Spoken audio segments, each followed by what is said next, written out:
Alright, quick video today. Jagex just dropped some bombshell news.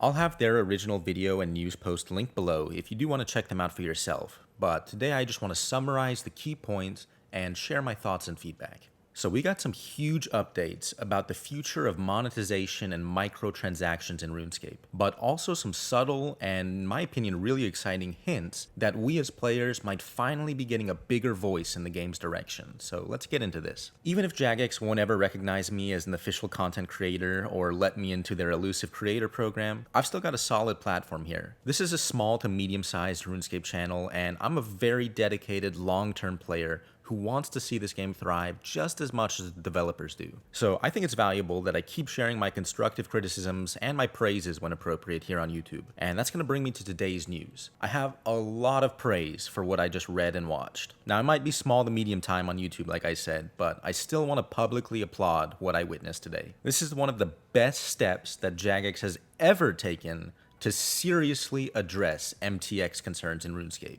Unlike Dovidas, I'm actually pretty impressed with Mod North's impact so far. Not everything is perfect, of course, but his leadership so far seems very decisive and very efficient. Today's announcement really earned some goodwill and gave me, as a player, more confidence in the direction that he's taking the game as CEO. So big props to him. So far, I really like what I've already seen from him, much more so than the era of Mod Yak Track. So just 30 seconds into the official video, Mod North says, and I quote, "We love this game and it deserves to thrive. The era of a tainted RuneScape 3 is coming to an end." Now, we've heard some stuff like that before from some of the Jagex higher-ups, but it often came off as PR mumbo-jumbo. Like, we're investigating internally and we found no wrongdoing kind of vibes. But this time, especially with the context of the changes coming, this sentiment from Mod North really carries some weight today. One other phrase that I think might fly under the radar today, given that the big headline is about microtransactions, was, again, another quote, "We want every single player to feel the same ownership we fostered so well in our approach to old school." Now, that's a big one. That suggests that we might actually see the long-awaited return of in-game player polls for RS3, and even more direct engagement with the developers. Now, we do already have really solid access to JMods via Discord and other social media like Reddit and Twitter, more so than in a lot of other games, but compared to our sister game in old school, we could still be doing better, and it sounds like we will be, which is really exciting to hear. Now, on to the core of the announcement. Jagex is launching live, in-game experiments related to microtransactions. I know some people might dislike the idea of being part of a test group, and they'll try and spin it like we're the guinea pigs of microtransactions yet again, but honestly, I'm really excited to see these changes happen live, in-game. I think it's way more honest and revealing than yet another tone-deaf, hour-long survey like we got a few months ago, if you remember. These tests are going to be temporary, but they're going to be really meaningful, and they're actually going to be implementing each one of these for 1 month at a time, which is a really big deal. So major props.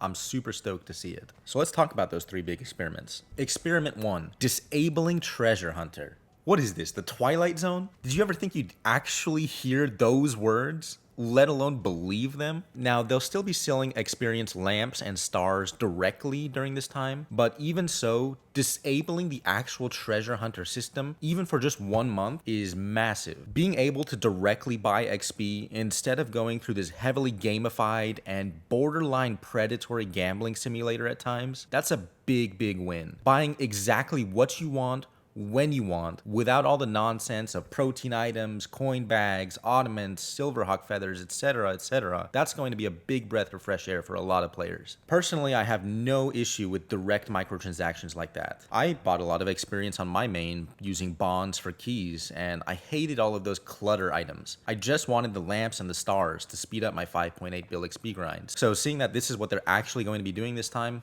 again, big props. Now, experiment 2, disabling MTX skilling items. Again, it sounds like we're in the Twilight Zone here, but in August, which is going to be a month that includes a double experience weekend, you won't be able to use MTX skilling items like dummies or protein items. These items have massively devalued skilling on main accounts and have completely shredded actual account progression. You'll see max players all the time who don't even know what a potion actually does because they got 99 herb lore by using protein protein shakes. So this is another big win. And other actual content creators like RS Guy have documented how harmful proteins are to progression and the in-game economy. I've seen discussions time and time again where if players could get rid of just one single MTX feature, many would vote to scrap proteins entirely, as they're arguably one of the most harmful aspects of MTX as we know it right now. So I'm really looking forward to seeing a double experience where people are actually making overloads again, or actually crafting flotsam prawn brokers. Basically actually engaging with all of the skills again, so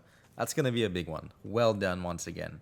And the third experiment is the Cosmetic Mega Drop. So a bunch of previously Treasure Hunter exclusive cosmetic outfits are going to be coming directly to the marketplace. This one's probably the least exciting of the experiments for me, but there are still some big upsides here. Some of the more desirable cosmetic outfits that have been introduced through Treasure Hunter, like the witch's outfits or the assassin robes, were hidden by pretty ridiculous paywalls. I never really engaged with them, but as I understand the system, you would have to collect 3 full sets of the outfit before you could even upgrade to the good version. Kind of like some of the skilling outfits in game, where you might have to collect the Emerald, Sapphire, and Ruby Golem outfits before you could combine them into the Gemstone Golem outfit. And collecting some of these outfits via Treasure Hunter might have taken somewhere like 400 to 600 Treasure Hunter keys just to get the outfit that you wanted. Now, me personally, I would much rather just buy an outfit outright than engage with Treasure Hunter for a pretty ridiculous amount of time like that. So this is going to be a simple change, a simple experiment, but I think it's a good one. Just yesterday, actually, a clanmate was asking for Fashionscape tips to finish their Evil Witch outfit, and I actually told them about this Treasure Hunter event, only to realize that it had just ended, so they had missed out on that. So this update is definitely going to help with that kind of thing. Now, lastly, we're also going to be getting a bonus experiment in Cosmetic Free Worlds.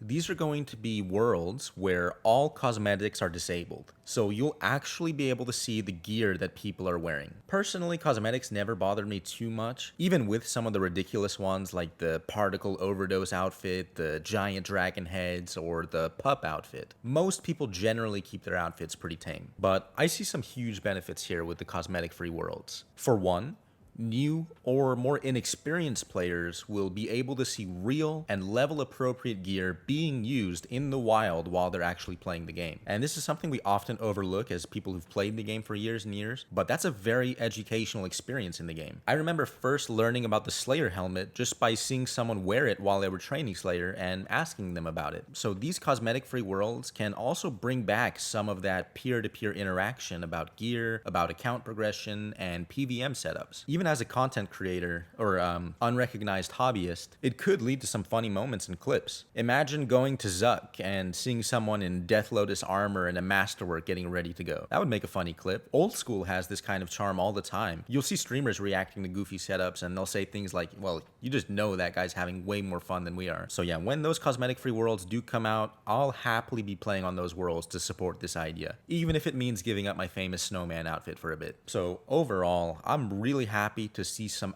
actual real initiative like this from Jagex. I hope that this is just the beginning. I hope that those tone-deaf polls and non-actionable PR jibber-jabber statements are a thing of the past, and that now it's finally time to share the power with the players once more. So let me know what you thought of these announcements. If you're as hyped as I am, show some love for Jagex in the comments or on other social media. Let's make it clear as players that this is the kind of action and the kind of direction that we want, and that we need and deserve to keep RuneScape thriving for decades to come. Anyway, thanks for watching, and I'll see you next time.